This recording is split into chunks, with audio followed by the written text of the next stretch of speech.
We're joined by the Pennsylvania Congressman Keller, who's been pushing for a faster reopening. I want to be clear, Congressman, that the governor is putting a reopening plan in place, this phased reopening.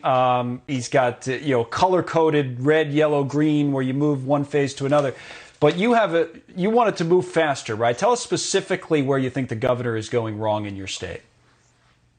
Well, just listening to the governor's press conferences, he might have a color-coded plan, but he hasn't defined anybody what those colors mean and what it takes to move from one color to another color to get totally open. And, I think the president was 100% right when he said Pennsylvanians want their freedom back. And, it's not the president encouraging Pennsylvanians, it's Pennsylvanians and trying to encourage our governor that let Pennsylvanians do what they do best. And that is go to work and create. We are the 18th largest economy in the world. Let Pennsylvanians do what they know how to do. They're safe. They can open our economy safely. And the fact that Governor Wolf trusts mega retailers that have been operating under his shutdown orders, but doesn't trust Main Street, Pennsylvanians that run small businesses the same way is a little disappointing. You wrote an op-ed about this, and there was one line, I'm not sure why it struck me, but it stood out to me, and I think it kind of, maybe because we've had so many heated discussions about this reopening debate, and it's got so political and, so emotional for a lot of people. You wrote that contrary to what some would have you believe, the vast majority of those of us urging for a safe reopening of our economy are not unrealistic science deniers. In other words, you think there should be some balance. I mean, so what metrics would you follow if you're looking at reopening?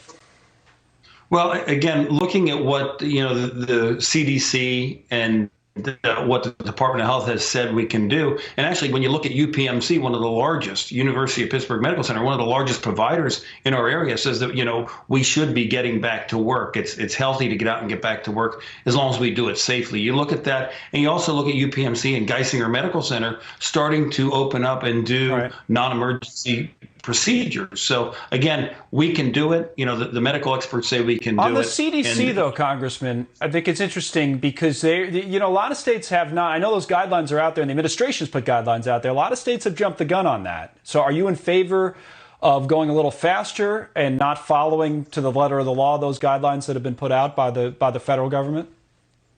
Well, what we've encouraged the governor, rather than speak to governors of other states, speak with the locally elected officials, the county commissioners and the state representatives and state senators on what's best for our Commonwealth and what we know we can do, instead of a secret, plan that he isn't giving the details out to people. So again, there's a lot of things that we can do, but we're also saying and encouraging people to do it safely. Again, we've been seeing people shopping in mega retailers all through this. We've been able to flatten the curve. And that's really what the experts were saying. We need to flatten the curve and give our healthchave system the ability to do. And real quick, you have a lot of small business owners that are, I'm sorry with the delay to interrupt like that.